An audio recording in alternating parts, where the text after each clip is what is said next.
Mais pour le coup, Kittle, depuis son arrivée dans la ligue, j'adore ce joueur, j'adore le regarder jouer. Je suis en parfait désaccord avec les deux camarades. Maston Packer. Excellent. S'il continue alors qu'il est taillé comme un tuteur à géranium en plus. Et bonjour à tous et bienvenue dans un nouvel épisode du Front Office Rewind Wildcard. Première semaine de playoff, une semaine assez mitigée on va dire. En tout cas, on espère quand même que vous avez pris votre pied. Pour ceux qui n'avaient pas d'équipe qualifiée, on espère que vous avez apprécié sereinement ces matchs. Et puis pour ceux qui avaient une équipe engagée, on espère que vous n'avez pas été trop déçus par le résultat final.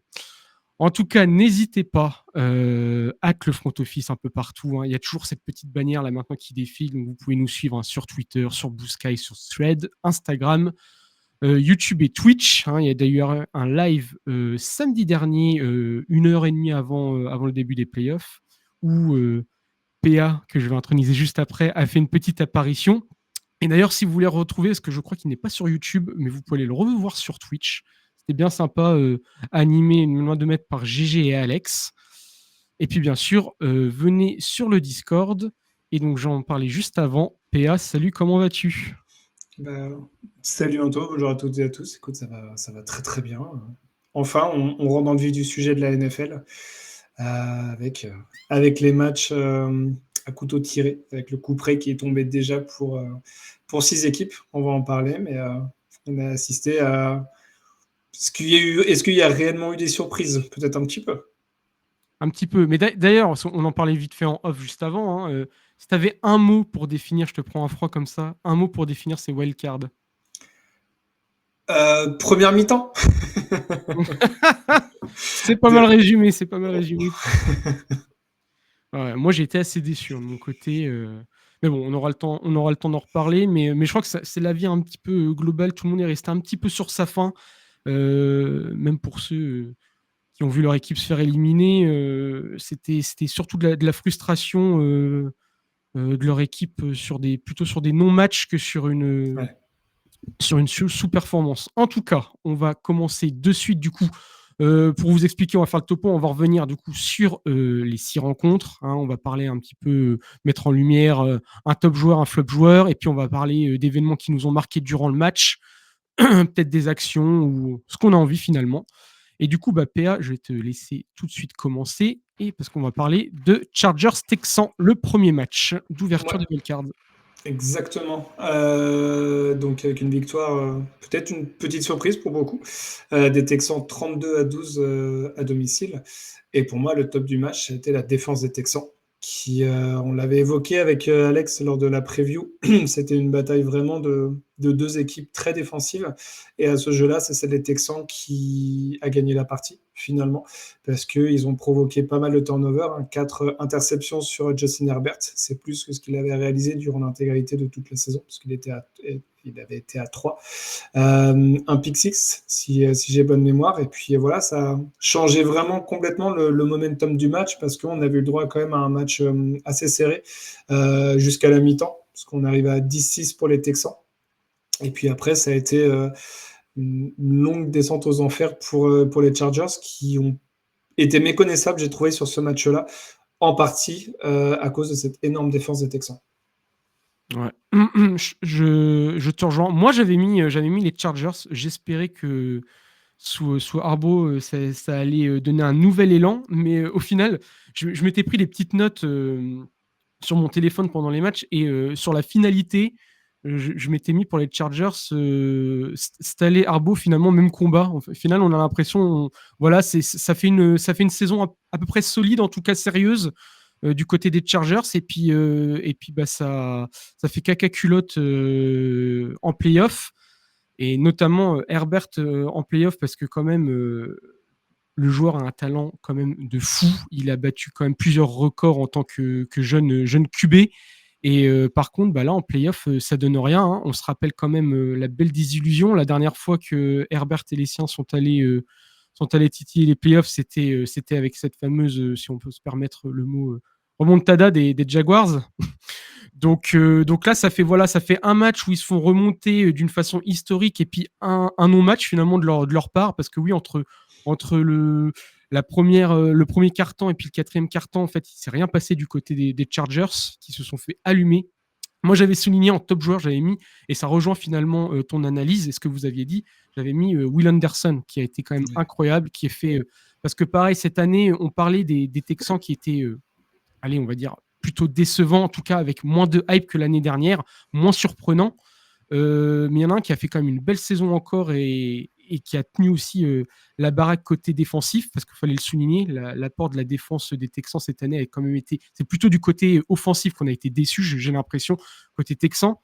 Et Will Anderson, là, il a fait son match, il a fait encore un sac et demi, 2 passes défendues, il a fait aussi 3 pressions sur le QB adverse. Sale soirée pour Justin Herbert.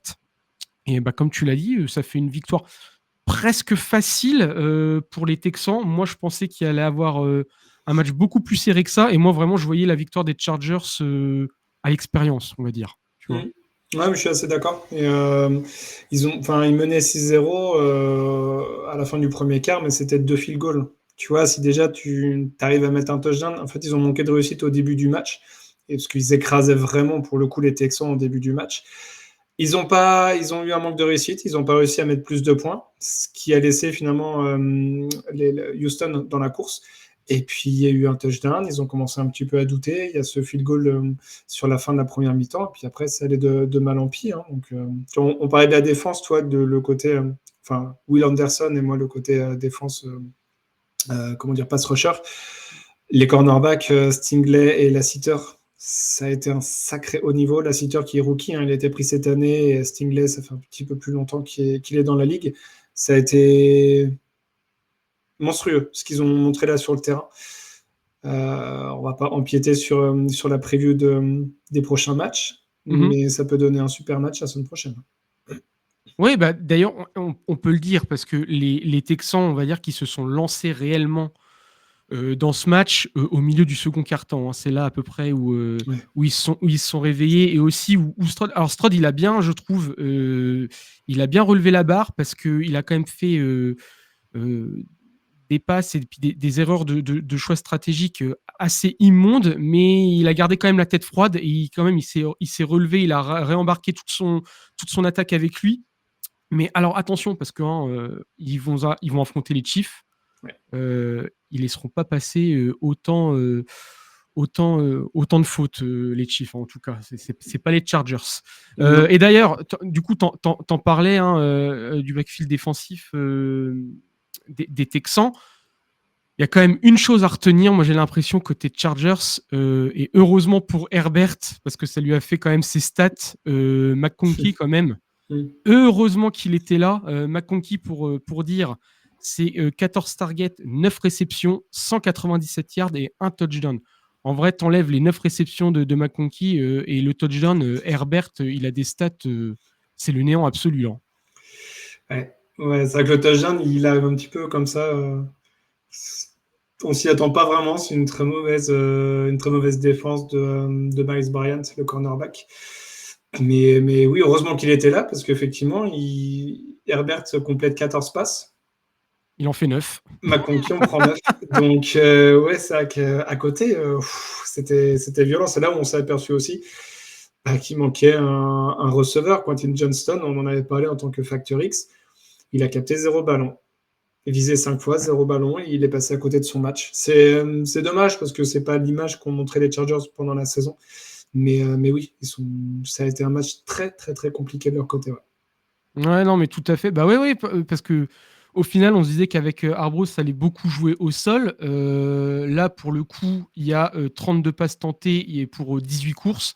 Alors pareil, le jeu au sol des Chargers, ça a été totalement étouffé. Et puis au bout d'un moment, il devait être forcé à envoyer le ballon pour gagner plus vite du terrain.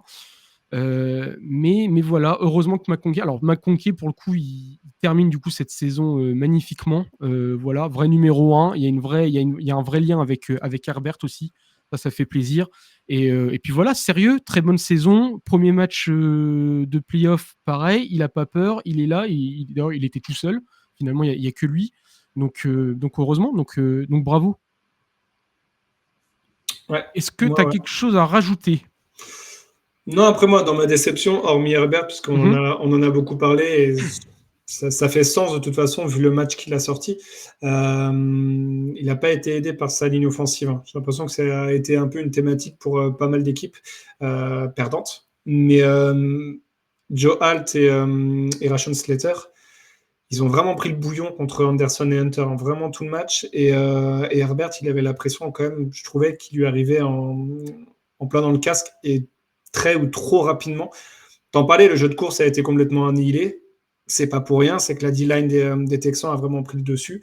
Il n'y avait aucune brèche qui a été créée. J.K. Dobbins, il a besoin d'avoir des brèches. Donc voilà, ils se sont fait étouffer par la défense des Texans. On verra pendant l'intersaison, mais pour faire avancer l'équipe, il va falloir peut-être renforcer aussi cette ligne offensive qui a été considérée via la draft. Mais je trouve que la partie intérieure de la ligne offensive a beaucoup trop souffert pour ne pas être considérée durant l'intersaison. Ouais, tout à fait d'accord. De toute façon, les Texans, la défense, ça résume bien leur saison. Ça veut dire solide et sérieuse, qui joue sur les faiblesses de ses adversaires. Et là, ils ont compris, si ils arrivaient à stopper et à complètement enfermer Herbert dans une bulle et qu'il soit seul au monde, bah, finalement, l'attaque des Chargers allait être orpheline, elle n'allait rien faire parce que Herbert, c'est quand même un sacré game changer. Donc là, pour le coup, voilà. Mais du coup, voilà, moi, attention, je garde des grosses pincettes, des gros doutes sur l'attaque. Et la semaine prochaine, vraiment, s'ils refont un début de match comme ça passera pas. Et ils pourront dire au revoir parce qu'ils ne pourront pas rattraper le retard qu'ils auront pris. Parce que ils vont quand même affronter l'équipe qui a la meilleure gestion d'un match sur chaque carton et qui décide de ses momentum. Donc finalement, s'ils passent totalement à côté dès le début, c'est foutu. Il faudra attaquer directement. Mm. Hop là, excuse-moi. Du coup, écoute, si c'est tout bon pour toi, on va pouvoir passer au second match. Alors là, c'était la grosse rivalité. Match intra-division entre les Steelers de Pittsburgh et les Ravens de Baltimore. Baltimore s'est imposé 28-14 face aux Steelers. Alors pareil, dans un match où les Steelers ont commencé à marquer, ont commencé à réellement jouer au troisième quart-temps, ils ont réussi à se remettre les idées en place. Qu'est-ce que tu en as à dire de ton côté, PA? C'est un petit peu ennuyé. Alors, la chance qu'on avait, c'est qu'on avait eu 2 premiers matchs durant la saison, l'un remporté par les Steelers et l'autre par les Ravens. Donc on savait sur quelle partie il fallait appuyer pour chaque équipe pour mettre en difficulté l'autre. Bon, bah, les Ravens sont mieux appuyés pour réussir à vaincre cette défense-là des Steelers parce qu'on savait que l'attaque des Steelers allait être un petit peu en peine sur les dernières semaines. On espérait un rehaussement du niveau de la défense. Et puis, bah, la magie Ravens, la magie du bulldozer, du rouleau compresseur, a fait son effet. Hein. Derrick Henry, moi, je l'ai mis en top parce que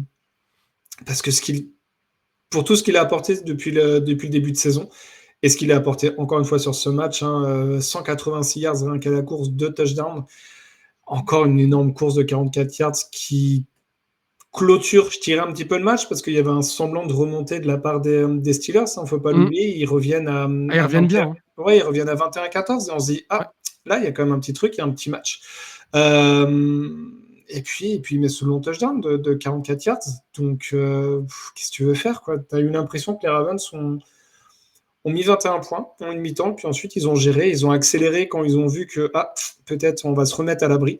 Et puis c'est juste très fort, quoi. C'est juste très très fort ce qu'ils ont montré encore une fois. Ouais, tout à fait. Bah, ils ont été en gestion, hein, les Ravens. Tu sens, voilà, c'est l'équipe d'expérience qui quand même fait toujours des saisons solides et puis en playoff qui arrive quand même à passer toujours un ou deux tours. Donc voilà, ils étaient en totale gestion. Et alors moi j'ai l'impression, parce que c'est le bon coup, tu t'en parlais des courses. Hein, moi aussi j'avais mis en top joueur d'Eric Henry quand même. La stat est quand même assez folle.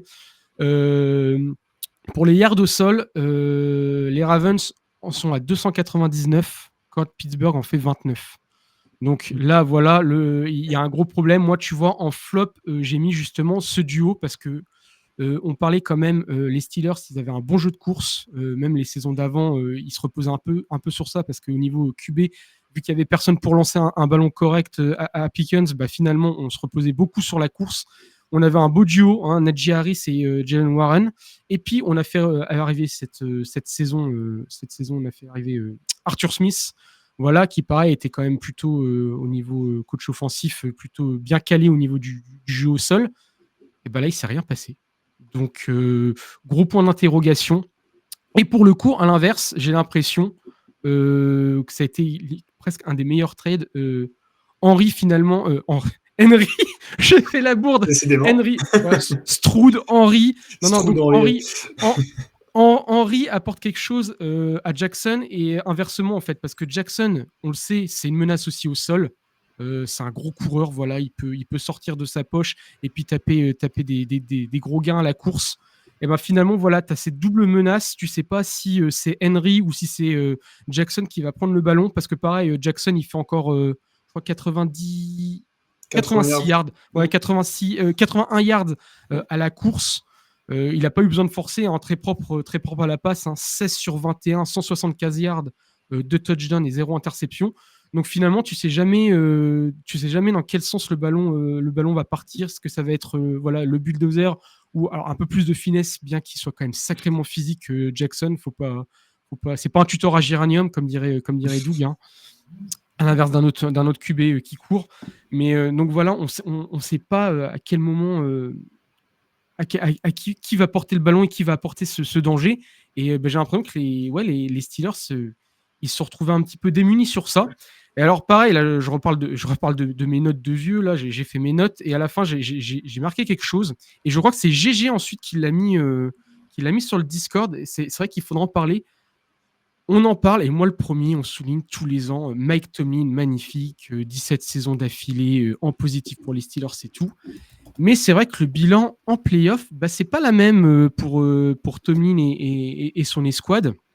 Donc bien sûr, il y a les magnifiques heures avec je ne sais jamais dire son nom, de toute façon je sais dire aucun Ben nom. Roethlisberger. Voilà, tu le dis, voilà, Ben Ravensburger. Le fameux puzzle. Exactement, le fameux puzzle. Lui aussi, c'était quand même un sacré puzzle de bien 40 000 pièces à peu près, vu le physique du bonhomme. Mais à part ces moments-là, Tomlin, ça bégaye aussi un petit peu au niveau des playoffs.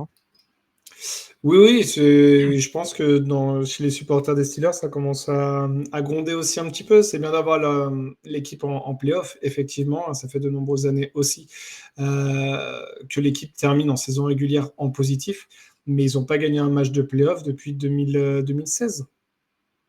Ouais, ça fait beaucoup quand même là. Ouais, ça commence à remonter. Ils avaient perdu en 2017 contre les Jaguars, un peu à la surprise générale. Et puis après, 2020, 2021, 23 et 24. Ça commence à faire beaucoup.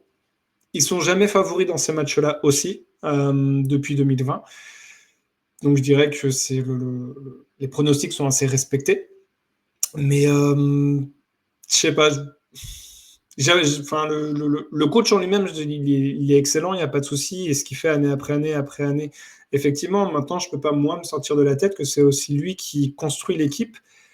Quand on me dit, ouais, mais il y a quand même des faiblesses, comme je l'ai dit, ils n'étaient pas favoris face aux Ravens, certes, mais c'est aussi Tomlin qui choisit les joueurs. Donc, on peut encore lui laisser du temps, parce qu'il a reconstruit la ligne offensive en quasiment deux drafts et elle est plutôt cohérente et solide.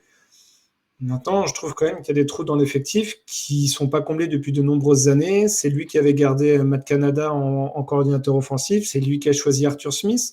On voit que si le jeu de course, il n'avance pas pendant un match, Arthur Smith, il est limité aussi dans son cahier de jeu. Heureusement, cette année, ils ont Russell Wilson, parce qu'on peut parler de lui. Il a ses limites, mais en tout cas, les ballons en cloche qu'il envoie pour Pickens, il a bien compris comment il fonctionnait, Pickens. Ce mec, il est grand, il est costaud, il est sur du 50-50. Wilson, il se régale avec lui, pour le coup.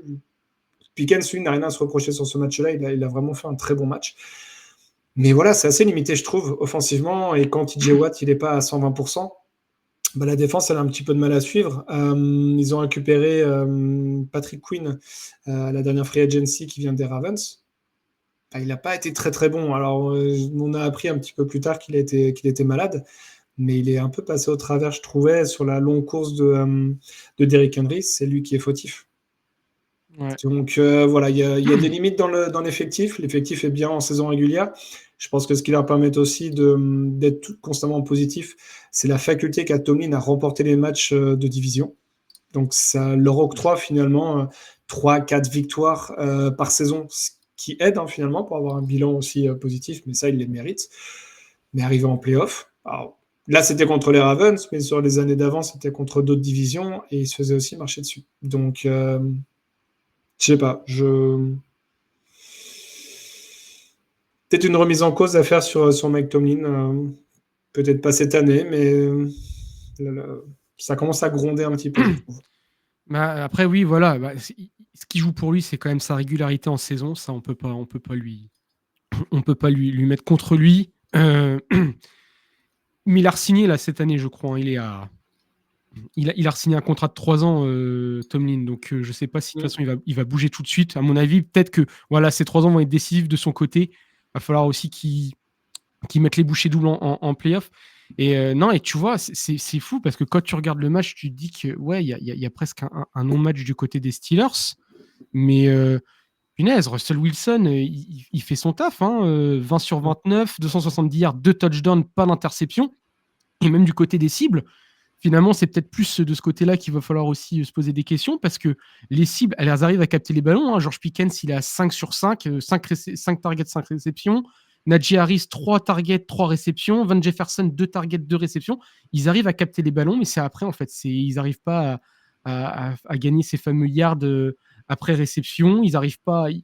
On se demande, en fait, ils ont les stats parce qu'elles ne sont pas horribles à part au niveau du sol. Mais dans les airs, bon, Pat Freiermuth, moi, il me saoule, ce gars. Il est passé à côté de son match. Ouais, la réception, le drop qu'il fait. Ouais, mais Pat il a Freiermuth. fait une bonne saison régulière quand même cette année, donc bon, il est passé à côté de son match. C'est un peu dommage. Mais ouais. Ouais, moi, je reste mitigé, tu vois, sur Pat Freiermuth. Bon, après, c'est peut-être parce qu'aussi, il me détruit mes fantaisies. C'est peut-être aussi pour ça que j'ai un problème avec lui. Et après, comme tu l'as dit, parce que c'est vrai, tu vois, je pense qu'ils ont oublié de le mettre quand même. Quelle offense. Ils auraient pu lui mettre une ligne avec 0-0. Si tu regardes dans ESPN, dans les stats, il n'y est même pas TJ Watt. Ils ont carrément. Mais de toute façon, parce qu'on l'a pas vu. Oui, parce qu'il a rien fait. Ouais, mais tu vois, il y a des joueurs des fois qui sont à 0-0-0 partout et ils les mettent quand même. Bon, là, ils l'ont pas mis. Mais tu sens que ouais, il y a quand même une petite J-Watt dépendance. C'est-à-dire que on le voyait même avant, quand il était blessé, quand il n'était pas sur le terrain et quand il était sur le terrain et qu'il faisait déjà des fois pas grand-chose, il peut passer à côté de match. Rien que sa présence suffisait à motiver toute la défense. Là, pour le coup, il n'a pas été là et il n'a pas réussi à motiver les siens parce que ouais, la défense qui pourtant était si solide, là, elle a totalement rompu. On face après à côté à une armada offensive quand même bien rodée des Ravens. On attendait ce type de match et à ce jeu-là, c'est les Ravens qui ont gagné. Ouais. Le plus fort à gagner, c'était celui qui était attendu et il passe au tour suivant. Exactement. Est-ce que tu as autre chose à rajouter ? Non, c'était bon pour moi. Ah, alors écoute, on va passer à un autre match. Alors, un match peut-être quasi éphémère. On va en parler. Le fameux Broncos-Bills. Les Broncos ont perdu 7-31 face aux Buffalo Bills. Alors, moi, je vais te dire mon ressenti. C'est que t'arrives devant le match. Bonix, sur le premier drive, il te fait une passe de malade. Il y a touchdown. Tu te dis, mais en fait, c'est bien. Ça ponctue cette belle saison de Nix. Voilà, Sean Payton a réussi à bien le développer. Il est bien entouré. Il se sent bien. Parce que c'est vrai que quand il arrive d'Oregon, on dit ouais, Nix c'est pas mal, mais il était très bien entouré à Oregon. Forcément, Oregon c'est un gros programme, donc voilà, il était bien entouré. Mais aux Broncos, il avait quand même pas tout acheté et il leur manquait presque limite un QB. Voilà, ils l'ont. Nix fait ses stats. Et puis on peut souligner aussi la très bonne défense cette année des Broncos. Et la patatras, ils marquent 7 points et puis ils ne font plus rien du match. Ils font même, je crois, c'est bien eux qui font le fake punt. Ils arrivent à avoir l'audace. Oui, c'est bien eux qui font le. Plus que c'est Sean Payton, donc habitué. Voilà, mais ils se permettent même ça du côté de Buffalo. Donc, là, non, c'est les Broncos qui ont fait ça. Oui, j'ai dit quoi ? J'ai dit Bills. Buffalo, ouais. Non, ils se permettent même ça à Buffalo. Ah oui. Tu vois, ils se permettent ça à Buffalo en playoff. Ils marquent un point dès le premier drive. Enfin, ils marquent un touchdown dès le premier drive. Donc on se dit ça va être un beau match. Et puis voilà, 7-31. Et en fait, après, il y a juste eu les Bills contre eux-mêmes, en fait. Je trouve un peu dur. Il y a eu une première mi-temps quand même. À la mi-temps, il y a 10 à 7. Première Au-delà, mi-temps, premier effectivement, quart-temps. première mi-temps. Première mi-temps, 10 à 7 pour les Bills. Mais c'est vrai, quand il y a eu le drive d'ouverture, on se dit, ah, c'est pas mal quand même, hein, le 7-0 pour les Broncos. On va voir comment les Bills répondent. Et ben, ils répondent que par un field goal. On se dit, est-ce qu'il va y avoir un match? Et puis au final, la défense des Bills a step up de 2-3 niveaux faciles après le drive d'ouverture. Et les Broncos ont eu énormément de mal à suivre. Bonix finit avec 144 yards. Alors, le premier drive existe, mais c'est vrai que si tu lui retires, son match est quand même extrêmement compliqué. Pas forcément de son fait d'ailleurs. Hein. C'est vrai que la défense des Bills, on en a parlé pendant la saison, ça, sur certains matchs, ça a été une faiblesse. On a vu contre les Rams où ils sont pris plus de 40 points. Mais dans l'ensemble, ça avait été quand même assez solide. Et là, ils l'ont montré cette saison. Donc, enfin, sur ce match-là, pardon. Donc c'est bien, bravo à eux, les Bills. Tu sens que c'est une équipe aussi qui est bien stabilisée, puisqu'ils n'ont pas paniqué après le début de match. Ils sont sereins sur leur force. Josh Allen a été excellent, j'ai trouvé. Bonne utilisation du jeu de course et du jeu de passe. James Cook, pour moi, c'est le top du match du côté des Bills, parce qu'on attendait de voir ce qu'il allait donner en playoff, et il a montré.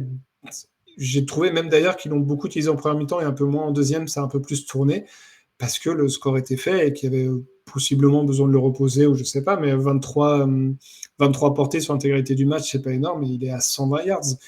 Il a été vraiment excellent. Pour moi, c'est le facteur X de cette équipe-là par rapport aux années précédentes où il y avait Josh Allen sur le jeu de course et sur le jeu de passe. Maintenant, ils ont James Cook, un peu de la même manière que Lamar Jackson et Derrick Henry. Les défenses adverses, elles ne savent pas, parce qu'elles ne savent pas qui arrêter, parce que maintenant, c'est un monstre à deux têtes à la course. Donc, écoute, ça a été un match finalement sans gros soucis pour les Bills. Et puis, c'est pareil, les Broncos, on les revoit la saison prochaine. Il y a des interrogations à avoir, parce que la défense a été excellente tout au long de la saison régulière, et là, ils se sont vraiment fait ouvrir pendant la deuxième mi-temps. Je n'ai pas suivi s'il y avait eu un blessé d'un joueur majeur. Je n'ai pas eu ce sentiment-là. Au contraire, par exemple, des Chargers, on n'en a pas parlé, mais il y a eu un corner qui est sorti, et j'ai l'impression que ça avait un peu fait switcher le match. Là, j'ai pas eu l'impression qu'il y ait eu une grosse blessure de leur côté, donc assez incompréhensible. Certaines qui a fait une superbe saison, là, s'est fait ouvrir 2 ou 3 fois sur des jeux très longs, notamment sur l'un des touchdowns des Bills. Écoute, ça arrive à un non-match. Sean Payton l'a avoué lui-même qu'il n'avait pas non plus fait le meilleur match de sa carrière en tant que head coach. Pour faire un bilan des Broncos, ça reste positif. Ça faisait plus de 10 ans qu'ils n'avaient pas fait les playoffs, ou un peu moins, parce que c'était en 2016, après le titre, finalement, avec Peyton Manning. Ils ne s'étaient pas retournés en playoffs. Donc, c'était un long chemin de croix, et ils ont regoûté aux playoffs. On verra la saison prochaine. Ouais, totalement. Mais ouais, moi aussi, assez déçu de cette défense qui avait été quand même plutôt solide et sérieuse toute la saison. Après, pareil, hein, on pouvait le mettre en avant sur le flop sur Bonix après avoir débuté le match aussi, Oui. aussi à fond que ça. Mais finalement, bon, il est jeune, hein, c'est sa première année, donc on peut aussi lui pardonner. Les Broncos, ça va quand même mieux. Cette année, ils font une belle saison, donc il faut garder le positif pour rebondir dès la saison prochaine. Mais ouais, et surtout, j'ai l'impression que les Bills se sont activés, tu vois, parce que on dit, tu disais tout à l'heure, les Broncos, c'est une première mi-temps quand même plutôt pas mal. Moi, j'ai surtout l'impression que c'était les Bills quoi, qui avaient du mal à démarrer, qui avaient du mal à vouloir pousser. Tu vois ce que je veux dire? Vas-y. Ouais, parce que je me suis fait la réflexion, ils ont fait une semaine off. La semaine 18, ils ne l'ont pas joué contre les Patriots. Les titulaires ont tout de suite été benchés. Ils ont juste fait un snap et basta. Donc, toujours ce truc-là de se dire, est-ce que ça ne coupe pas un petit peu les pattes? On a eu l'impression qu'effectivement, ils ont mis un tout petit peu de temps au démarrage. Et puis après, en deuxième mi-temps, ça roulait. Mais ça a posé des questions pour une autre équipe qui a eu quasiment 3 semaines pleines de repos. Ah, où Doug a gentiment caressé la joue pour rester courtois, mais c'est vrai, pour le coup, voilà, quand ça coupe vraiment le rythme, c'est comme ça. Du coup, toi, tu parlais de James Cook. Moi, j'avais envie de mettre aussi en avant un autre joueur. Alors, pour le coup, ça sera moins flashy, mais moi, j'ai bien aimé Curtis Samuel. Alors, j'ai mis Curtis Samuel. Pourquoi ? Parce que en fait, c'était pour signaler sa plutôt bonne saison. Alors, il a fait, non, plutôt non, justement, il a fait une saison plutôt en demi-teinte cette année. Alors, je crois il a joué 14 matchs, mais il en a débuté réellement que 2. Mais il était à 31 réceptions, 253 yards, un touchdown en saison régulière. Bon, ça fait pas rêver, c'est pas un élément clé. Mais là, sur ce match, il est à 3 targets, 3 réceptions, 68 yards et un touchdown. Donc on se dit, si en plus, Josh Allen, là, il y a aussi son éventail de cibles qui augmente, bah, ça commence aussi à faire peur au niveau offensif parce que bah, voilà, tu te dis, il y a James Cook, Allen à lui tout seul, déjà, c'est une escouade offensive à lui tout seul. Tu as James Cook, tu as Shakir aussi qui a fait une très belle saison et qui est le numéro 1. Mais là, si en plus tu commences à rajouter Kincaid aussi, Kincaid et Knox. Voilà. Et là, en plus, bah, du coup, tu aurais Curtis Samuel en plus, une nouvelle arme, un nouveau danger, un nouveau schéma de jeu qui s'ouvre à toi. Bah voilà, franchement, ça fait plaisir. Et donc, bah, attention aux Bills. Ce qui est fou, c'est que du coup, tu cites des joueurs, Curtis Samuel, Khalil Shakir. Mm. Dans l'esprit, ça serait même pas les deux premiers receveurs dans la depth chart. Et c'est ceux qui ont eu le moins de yards. Donc Cooper avec 8 yards et Coleman avec 5. Pourtant, Allen, il a distribué. Ouais. 3 targets pour Samuel, 6 targets pour Shakir, 3 et 3 pour Kincaid et Knox. Et finalement, ceux qui ont été moins visés, ou en tout cas qui ont eu moins de réceptions, c'est Cooper et Coleman. Je ne sais pas si à terme, ils vont réussir à step up, ou en tout cas à faire les réceptions. Mais ça fait un petit peu peur, parce que si Allen, il commence déjà à bien distribuer aux receveurs 3 à 4 et au tight end, même si Shakir est... depth chart, il n'est pas 3, il est un peu plus haut, évidemment. Mais s'ils arrivent vraiment à impliquer Cooper et Coleman dans le cahier de jeu, ça va pas être drôle pour les adversaires. Hein. Bah, bon courage pour les lectures défensives, parce que là, va falloir s'accrocher, ça peut partir dans tous les sens. Bon courage, Nate Wiggins, la semaine prochaine.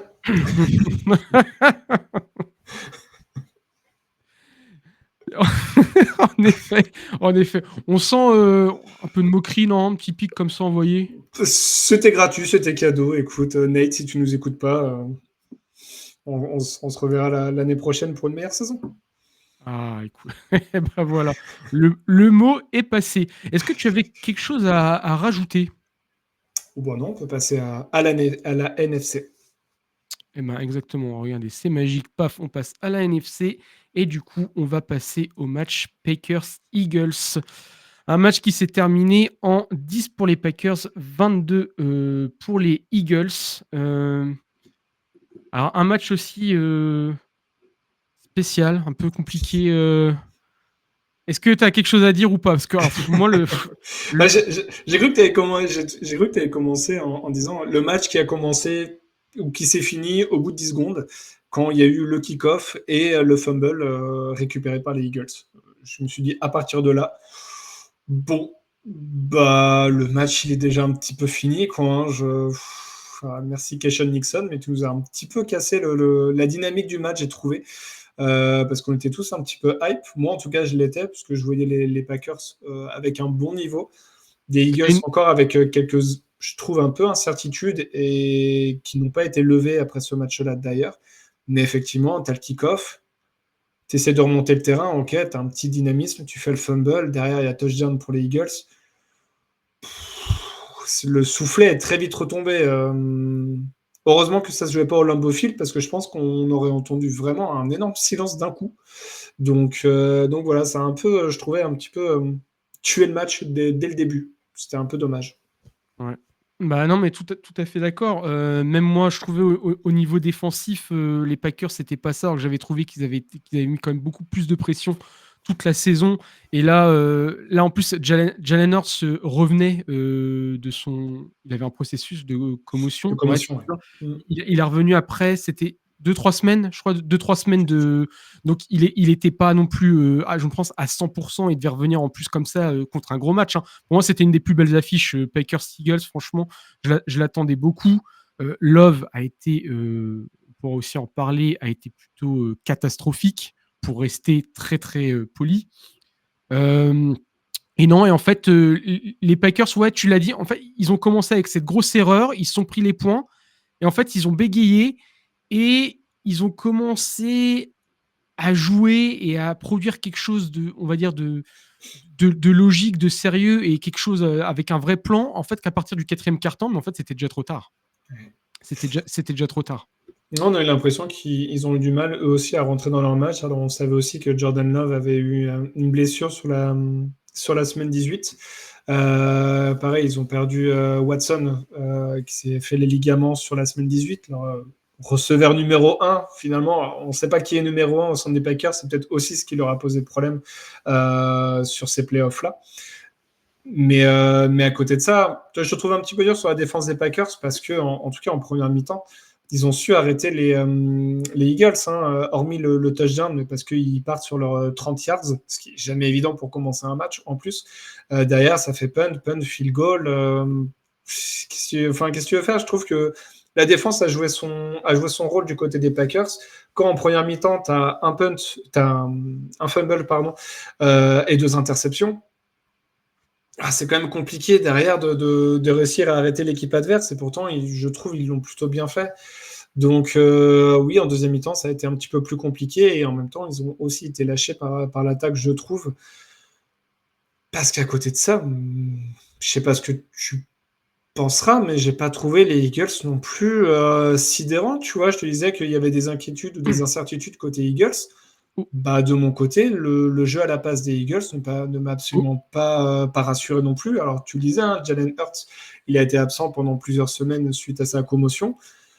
Il était peut-être un petit peu rouillé, mais si tu arrives à arrêter, et c'est très difficile, mais si tu arrives un petit peu à ralentir, parce que tu ne peux pas arrêter Saquon Barkley, j'aimerais bien voir ce que peut donner le jeu aérien des Eagles, parce que vraiment, je me suis un peu ennuyé. Je trouvais que le plan de jeu mis en place par Kellen Moore, c'est pas transcendant par rapport à ce qu'il avait pu nous proposer il y a plusieurs années chez les Cowboys notamment. Un mec comme AJ Brown, target 3 fois avec une seule réception. Moi, je me pose vraiment des questions sur cette attaque aérienne des Eagles. Ça ne me rassure absolument pas. Je ne sais plus contre qui ils jouent contre les Rams. Je vais te dire ça de suite. Ouais, c'est les Rams. Ouais, contre les Rams. On spoil un petit peu le résultat d'hier soir, mais je demande à voir, parce que vu ce qu'ils ont montré, on y reviendra du côté des Rams.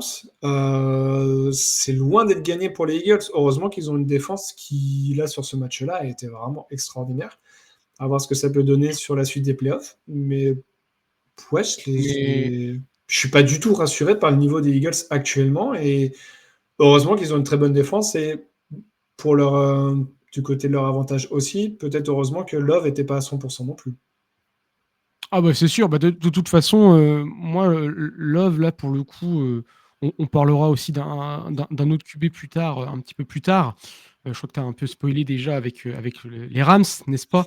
Mais Love, il est passé totalement à côté de son match, et finalement, les Packers vivaient ou mouraient un peu avec lui. Là, pour le coup, ils sont bien morts. Ouais.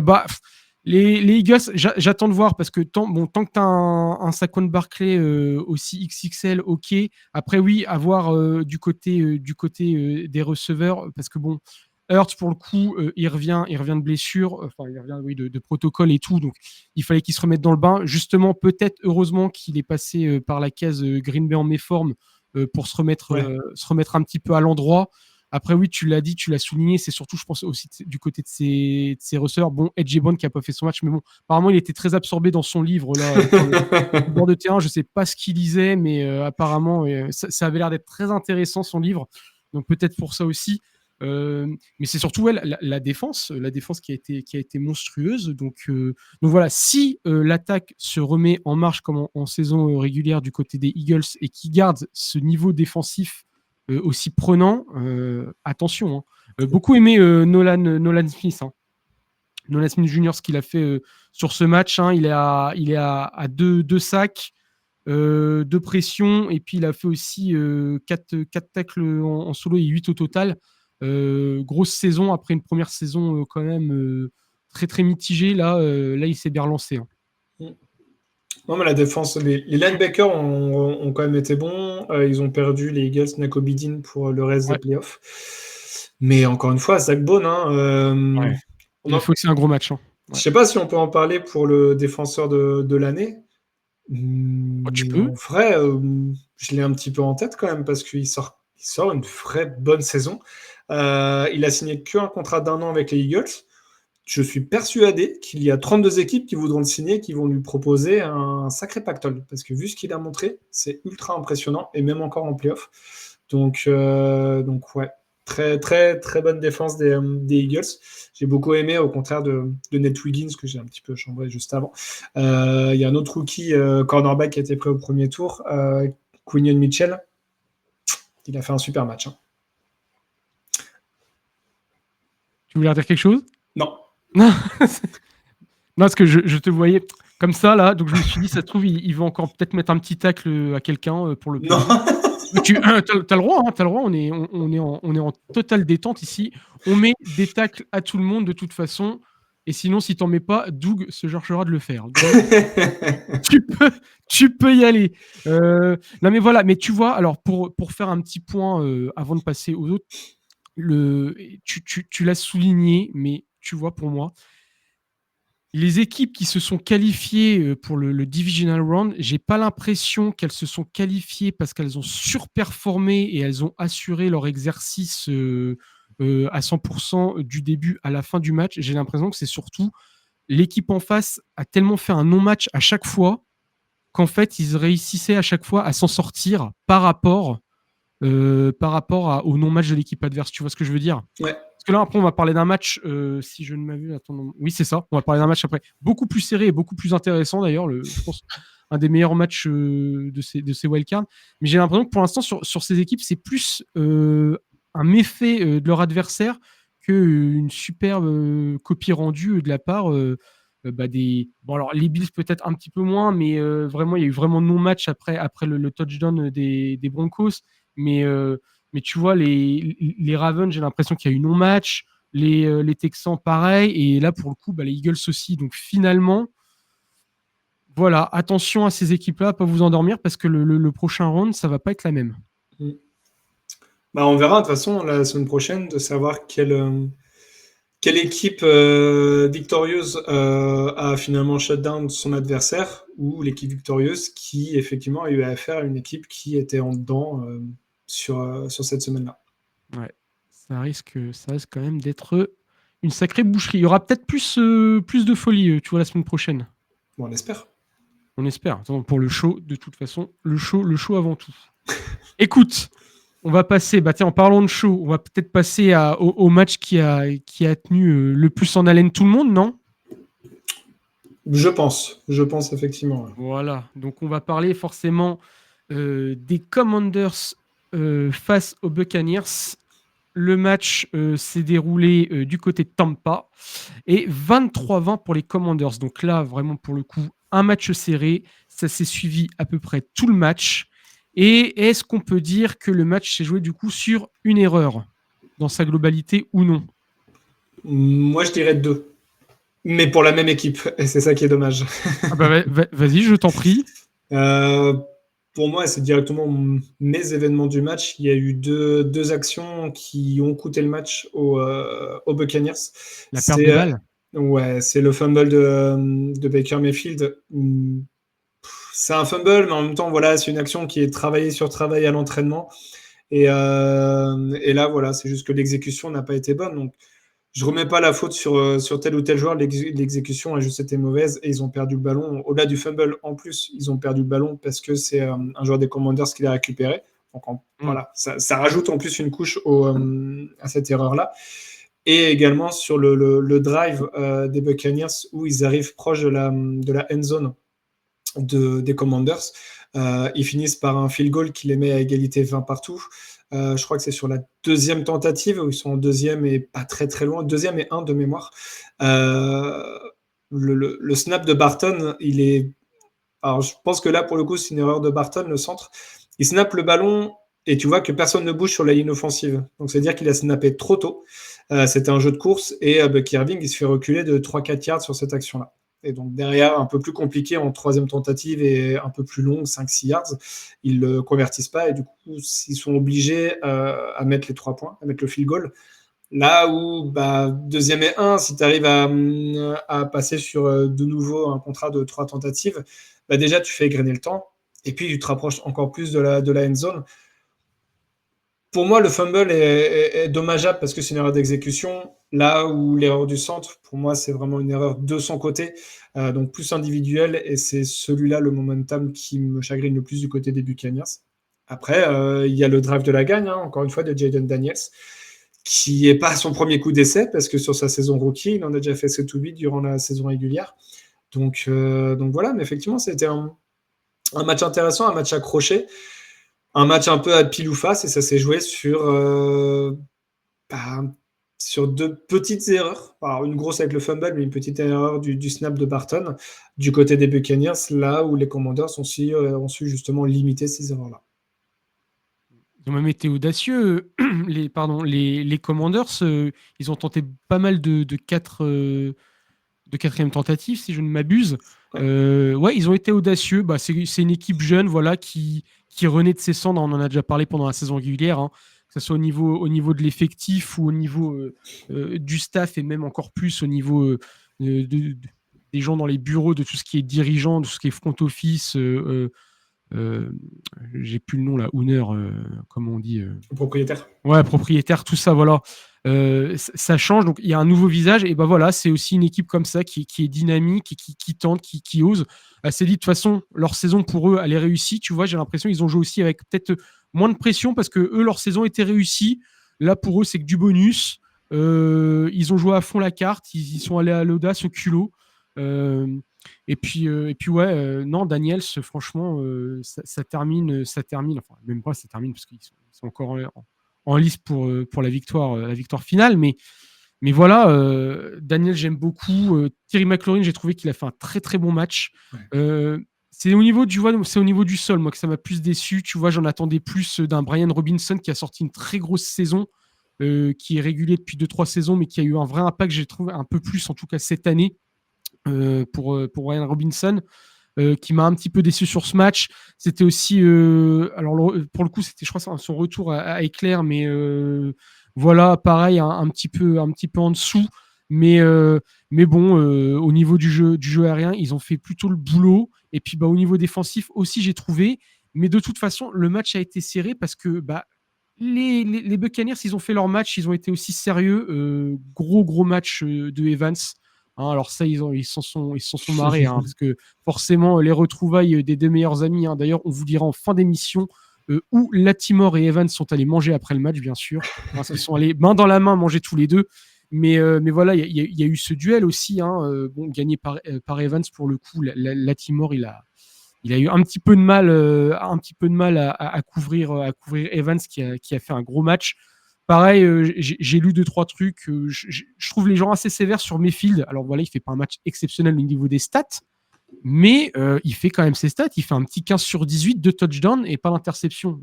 Il n'y avait pas non plus, je trouve, à le mettre comme ça au banc des accusés aussi facilement.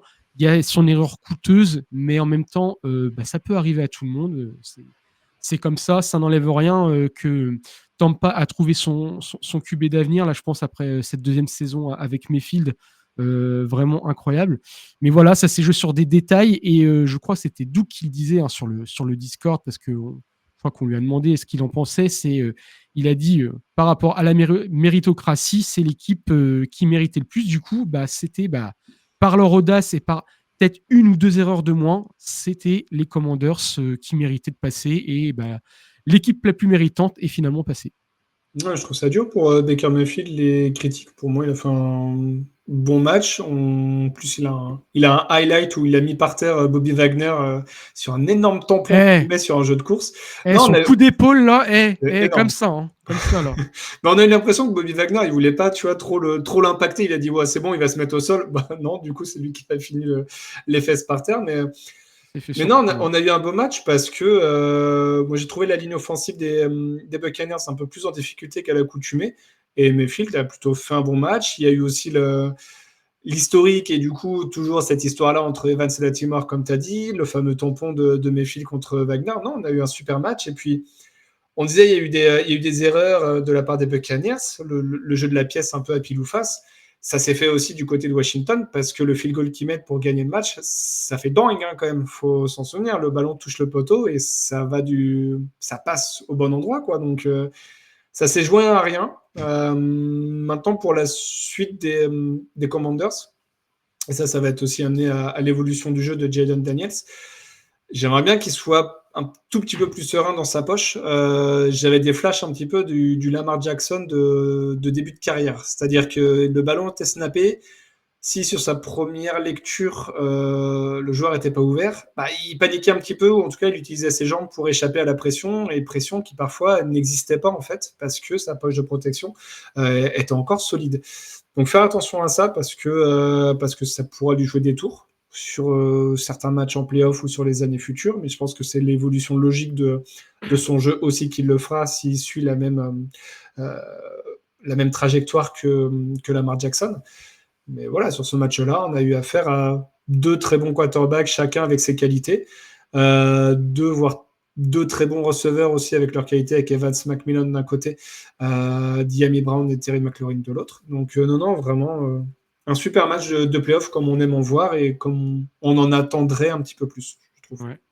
Et juste pour rebondir, moi je suis d'accord avec toi. D'ailleurs, c'est Daniels qui a le plus de portée, en tout cas, à la course du côté des Commanders. Et peut-être, oui, un peu précipité parce que j'ai eu l'impression que sa ligne tenait, mais qu'il sortait des fois un peu trop rapidement de sa poche. Et par contre, pour citer un homme du Sud qui aime dire que les Buccaneers sont une équipe sérieuse et travailleuse, alors je ne ferai pas comme toi parce que j'ai vu le replay, je ne ferai pas comme toi l'affront de faire l'accent du Sud, un PA, magnifique accent du Sud. D'ailleurs, je passe le bonjour à GG et à Alex, l'homme romantique amateur de yaourt nature, vous fait la bise, messieurs. J'ai vu le replay, vous en faites pas.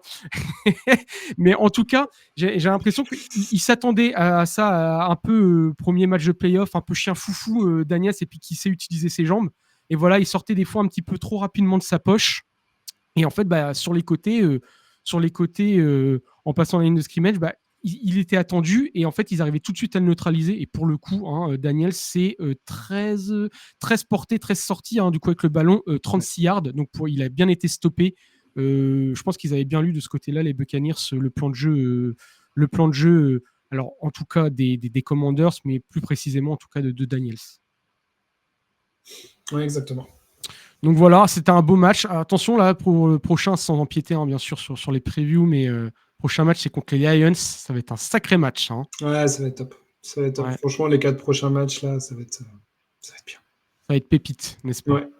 Ok, écoute, moi ce que je te propose, c'est qu'on passe au dernier match qui s'est passé du coup, nous on enregistre mardi soir, donc qui s'est passé cette nuit, entre les Vikings et les Rams, ou alors entre Sam Darnold et les mastodontes des Rams qui se sont empressés de lui marcher littéralement dessus. Les Vikings se sont inclinés 9-27. Les Vikings qui rentrent finalement après le match décevant face aux Lions en dernière semaine de saison régulière, rendent encore une fiche décevante face aux Rams. Moi, je crois que j'avais mis les Vikings, mais je m'étais dit, le match peut être serré, mais je ne voyais pas autant. Alors, le problème est le suivant. Moi, je le souligner, et après, je crois que tu auras des choses aussi à dire, PA, sur ça. On est beaucoup tombé sur Sam Darnold, mais moi, le flop, ce que je voulais mettre, c'était quand même sa ligne offensive. C'est-à-dire qu'on ne peut pas mettre tout sur le dos du QB quand ton QB se fait saquer 9 fois dans un match.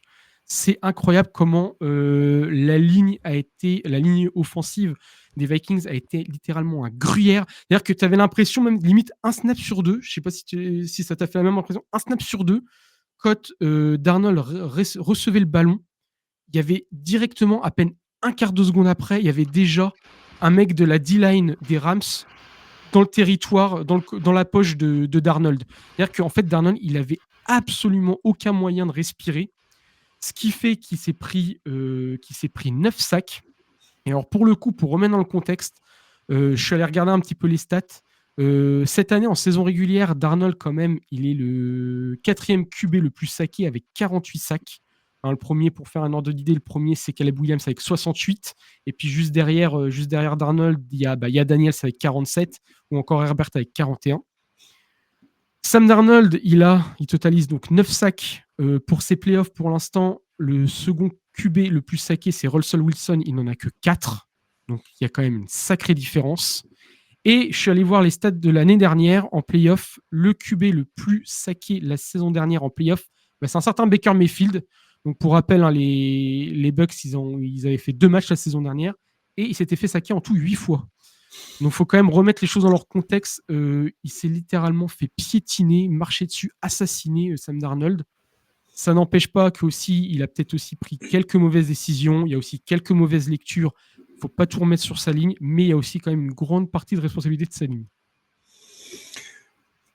Ouais, en fait, j'ai trouvé la ligne offensive des Vikings en difficulté en début de match, notamment Cam Robinson qui a été pris via un trade aux Jaguars, donc le tackle gauche pour remplacer Christian Darrisaw blessé, je crois que c'était au milieu de la saison, s'il y a eu un trade, ouais, c'était avant la semaine 8 ou 9. C'est clairement pas le même niveau. On connaît les lacunes de Cam Robinson et je trouve que là, ça a été mis vraiment en exergue sur ce match-là.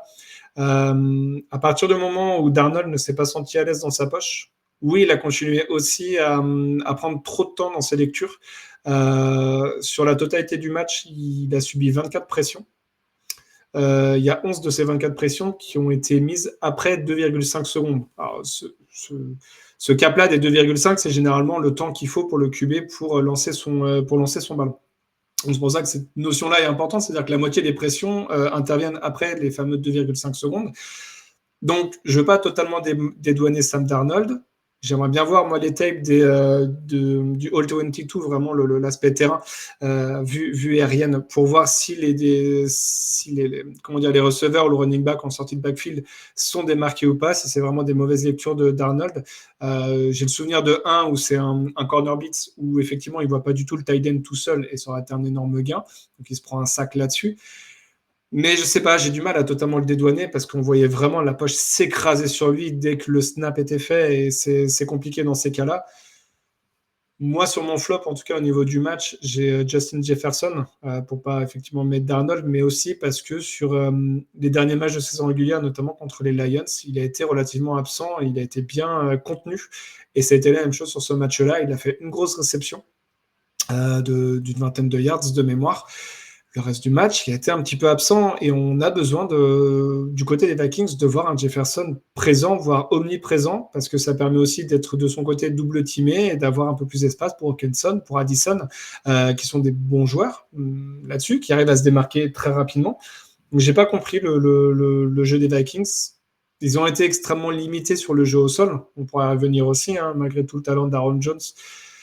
La défense des Rams, c'était quand même assez impressionnant ce qu'ils ont proposé. Je ne les attendais pas à ce niveau-là, en tout cas en play-off. Et voilà, ça finit. La saison se termine comme en 2022. Moi, je pensais qu'ils allaient pouvoir passer un tour supplémentaire parce qu'il y avait une meilleure dynamique et des victoires un petit peu moins prises à l'arraché qu'il y a 2 ans. Mais voilà, un peu décevant de leur côté, effectivement. Par contre, du côté des Rams, la magie continue, je dirais. Je me suis mis ça en top. La défense, on en a quand même beaucoup parlé. Ils ont mis une pression d'enfer tout le temps.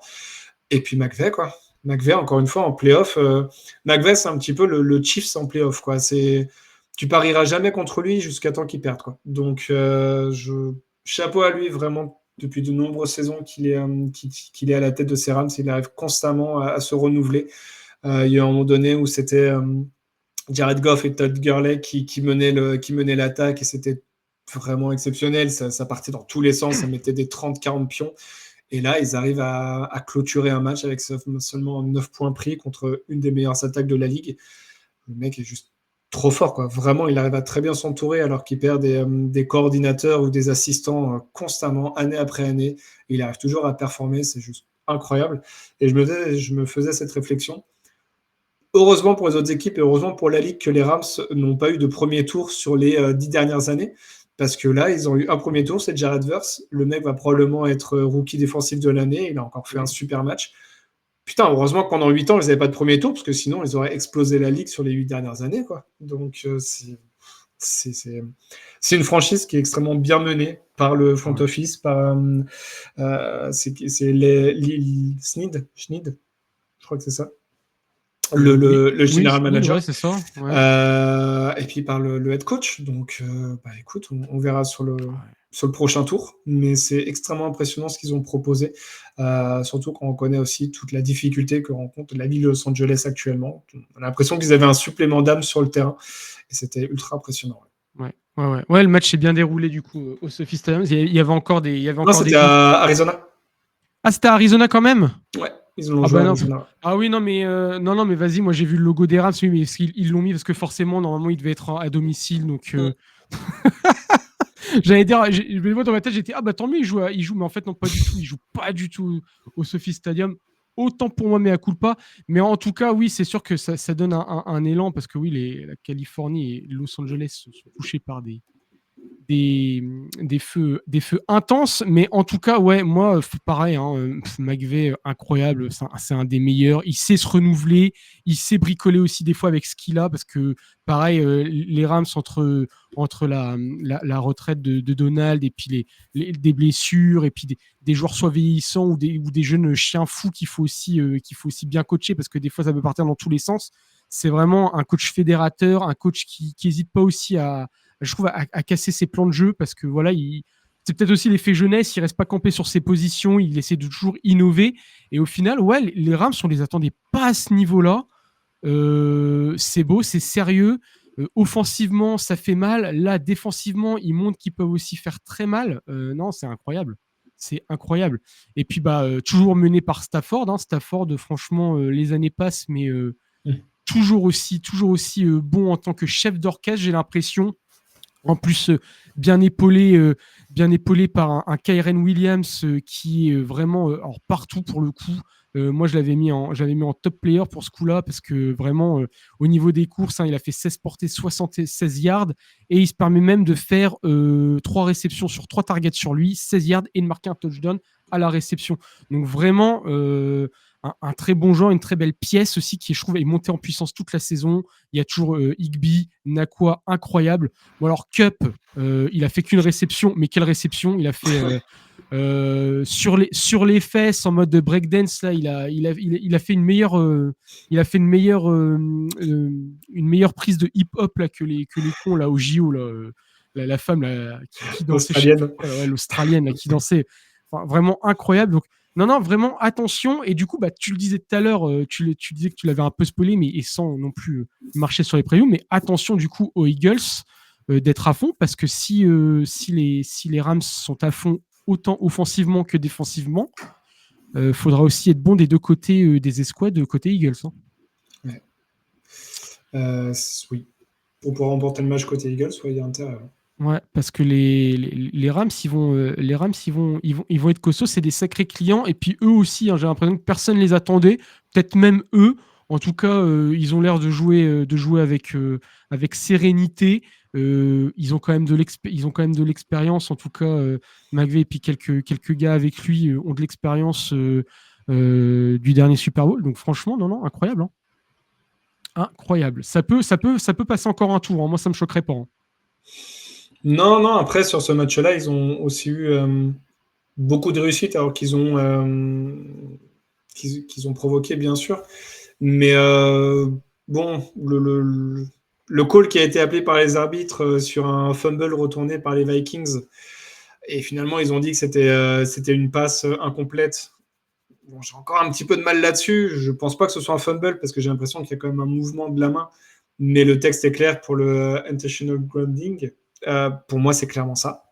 Parce que oui, il veut la passer à Nakua parce qu'il est dans la zone, mais en même temps, Nakua, sauf s'il fait 10 cm, il est déjà pas bien grand, le pauvre. Si en plus vous le rabaissez, vous le rabotez encore un petit peu, ça va être compliqué pour lui. Mais voilà, Stafford, il fait le mouvement vers le bas et la dynamique peut-être change un petit peu. Et puis, du côté des Vikings, il y a eu le fumble, qui pour le coup est un réel fumble, retourné pour touchdown par Jared Verse. Et le drive d'après, du côté des Vikings, c'est un turnover on down. Ils tentent une 4e tentative, tu sais pas trop pourquoi, parce qu'il reste que 3 minutes sur l'horloge avant la mi-temps. Bah ouais, mais t'es dans ton terrain, t'es dans tes 40 yards. Turnover on down, derrière de nouveau touchdown pour LA. Bon, bah, le match il est terminé parce que tu passes très rapidement de 10-3 où le match est un petit peu serré. Ils ont le drive du côté des Vikings pour remonter un petit peu en 3 minutes à 24-3. Donc le match il est terminé avant la mi-temps. Tout à fait. Mais écoute, la chance a été provoquée. Il y a Exactement. aussi on ne refera pas le match. C'est comme ça. Les Rams ont gagné habilement, en tout cas, leur ticket pour les Divisional Round. Est-ce que PA, parce que j'en ai lu un petit peu, la NFL pense peut-être réfléchir pour, à partir peut-être de la saison prochaine ou des saisons suivantes, le système de réception et de seed, parce que là, on peut vite fait l'expliquer, mais tu vois, les Rams ont reçu les Vikings du coup chez eux, alors donc chez les Cards, mais en gros comme s'ils étaient à domicile, alors qu'ils étaient en 17, alors que les Vikings étaient en 14-3. Est-ce que toi tu es pour dire aussi peut-être favoriser les équipes qui ont un meilleur bilan, qu'elles peuvent recevoir finalement l'équipe adverse pour récompenser finalement une saison peut-être mieux maîtrisée ou en tout cas plus régulière, parce que là pour le coup c'est vrai qu'on se dit c'est un peu con quand même pour les Vikings. Bon, est-ce que ça aurait fait quelque chose d'une grande différence? Peut-être pas, mais peut-être que si quand même, parce que c'est quand même un certain avantage en tout cas de jouer à domicile. Et c'est vrai que tu te dis t'es un joueur des Vikings, punaise, on a fait 14-3 et on doit se déplacer chez l'adversaire qui a quand même 4 victoires de moins que nous, quoi. Je pense que ça change un tout petit peu. Après, les joueurs sont habitués, mais sur l'aspect de déplacement, le fait de ne pas être chez soi, le fait d'être 3-4 jours avant le match, d'être déjà dans la ville, etc. Maintenant, il y a un système de division qui est mis en place et tant qu'il ne touche pas à ça, pour moi, le système de playoff doit respecter la division. Il faut que ce soit aussi une plus-value de remporter sa division. Parce qu'il y a eu des saisons où, par exemple, la NFC Sud, le vainqueur de division était à 8 victoires. Hein, la dernière saison de Brady avec les Buccaneers, les Bucks, ils vont en playoff en ayant 8 victoires. Donc, si on joue à ce jeu-là, ça veut dire que les Buccaneers ne vont pas en playoff. Et remporter la division est pour moi déjà gage d'aller en playoff. Il ne faut pas bouger ça.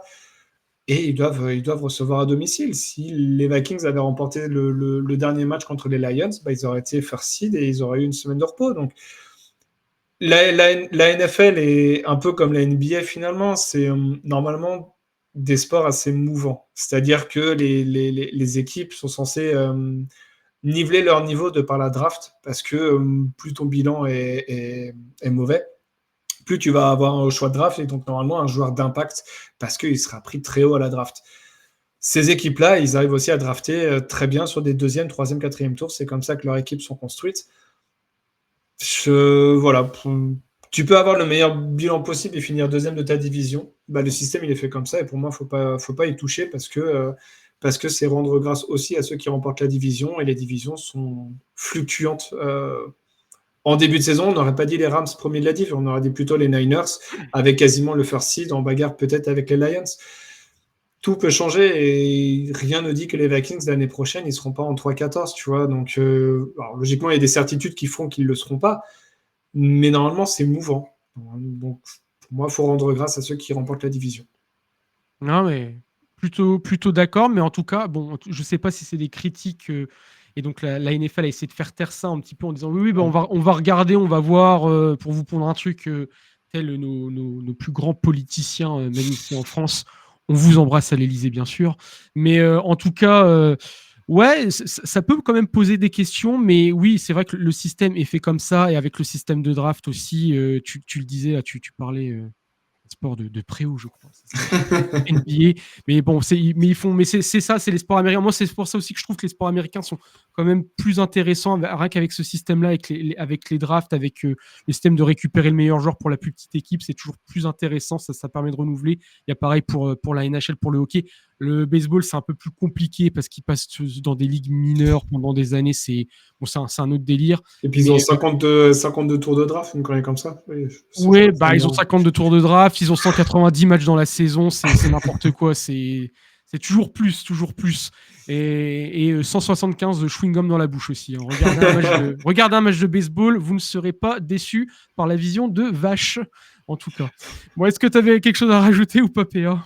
Non, c'était bien. Moi, j'ai pris comme du plaisir parce que on arrive quand même à la fin de saison. On sait qu'on n'a plus beaucoup de matchs à regarder maintenant, donc on essaye de. Ça se savoure. Maintenant. Ouais, ça se savoure, c'est ça.